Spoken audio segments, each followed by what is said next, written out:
Hi, I'm Diana. My daughter's 16th birthday was supposed to be magical, a day she'd remember forever. And it was, but not for the reasons I'd hoped.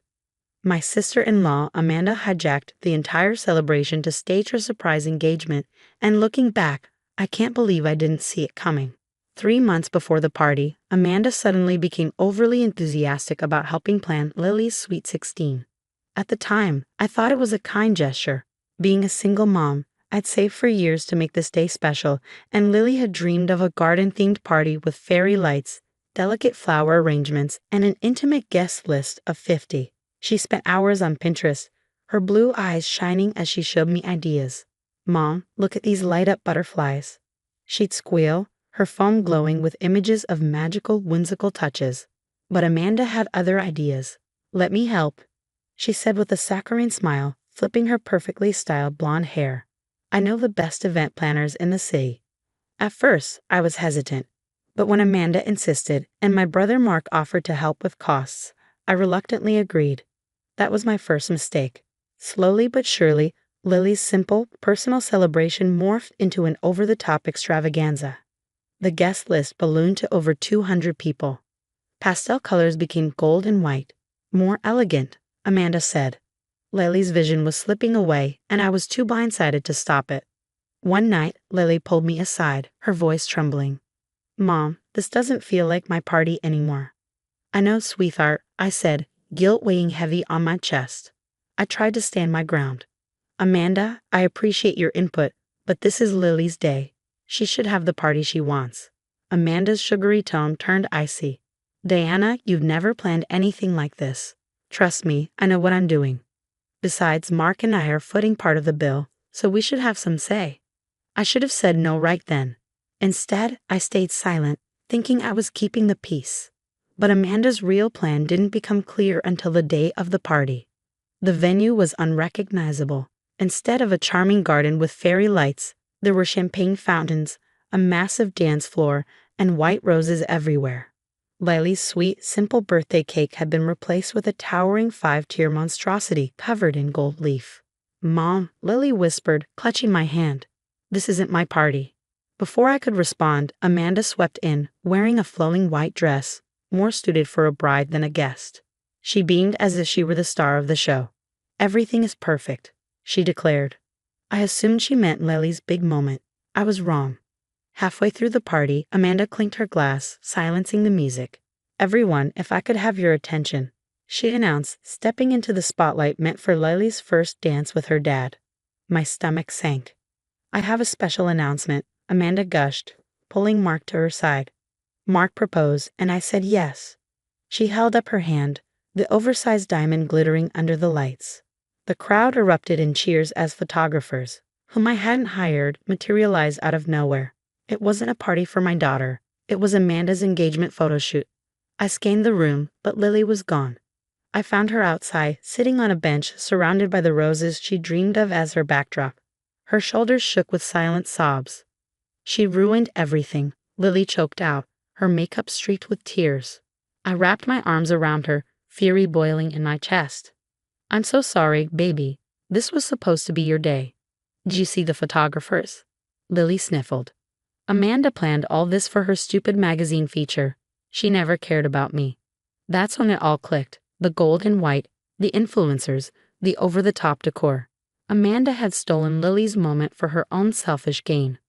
When we returned, Amanda was holding court by the cake, basking in attention. "Diana," she called, waving me over. "Where's Lily? The photographer needs family shots." Something inside me snapped. No more photos. No more announcements. This is my daughter's birthday, not your engagement shoot. The room went silent. Amanda's perfect smile faltered. "Don't be ridiculous, Diana. This is a celebration for everyone." "No," I said, my voice steady with anger. "This was supposed to be Lily's day, and you turned it into a circus."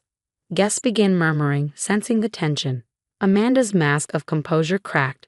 "You're just jealous," she hissed, her voice low. "Jealous because Mark found someone who knows how to throw a real event, unlike you." I stared her down, a cold smile forming. "Jealous? No, Amanda. I'm furious. Furious that you thought you could hijack my daughter's birthday for your vanity." Get out. Now. The guests left quickly, the party ending in a flurry of whispers. Amanda's carefully crafted image shattered, and Mark's pleas for peace fell on deaf ears. When I got home, Lily was curled up on the couch. I hugged her tightly, promising her we'd create a memory worth keeping, a real celebration just for her. As for Amanda, she'd underestimated me. Nobody messes with my daughter and gets away with it. This wasn't the end. Not by a long shot. The next morning, my phone buzzed nonstop, flooded with notifications. Amanda had plastered social media with photos from Lily's party. Except, to her, it wasn't Lily's party. It was her engagement celebration. She tagged herself in every shot, using captions like "best surprise engagement ever" and "family moments to remember." There wasn't a single mention of Lily, let alone her sweet 16. Lily wouldn't come out of her room. Her text said it all. Everyone at school saw Amanda's post.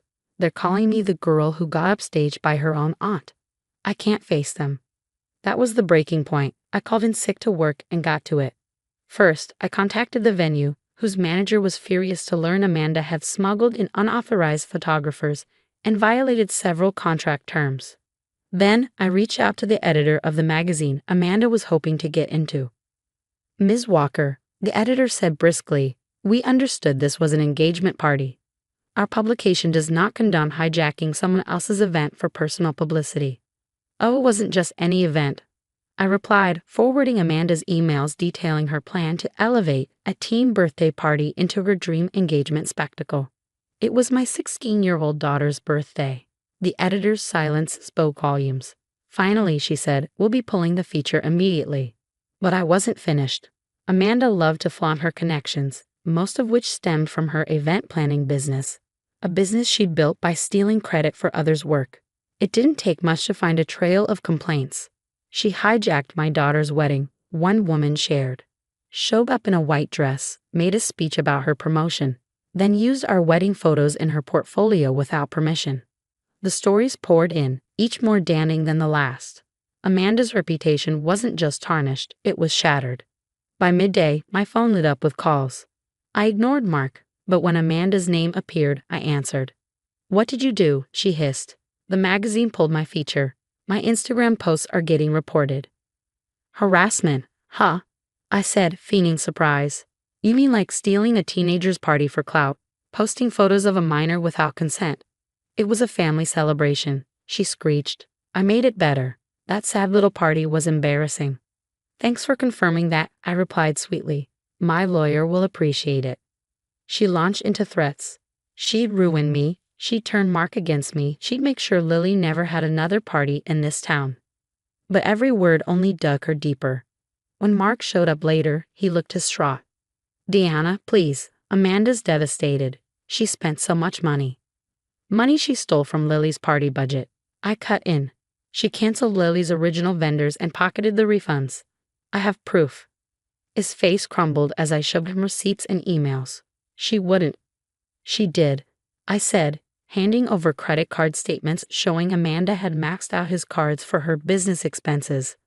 Designer clothes, luxury trips, staged photo shoots, it was all there. "She promised to pay off with a magazine feature," he whispered. "Well, now she'll need a new plan." By evening, Amanda's story was unraveling. A local blog had leaked her emails, exposing her manipulative tactics. Furious clients began canceling contracts. Her carefully curated image was crumbling post by post. Desperate, Amanda went live on Instagram, sobbing about how she was being attacked by her own family and had only wanted to create a special memory. Her followers rallied to her defense, sending me hate messages.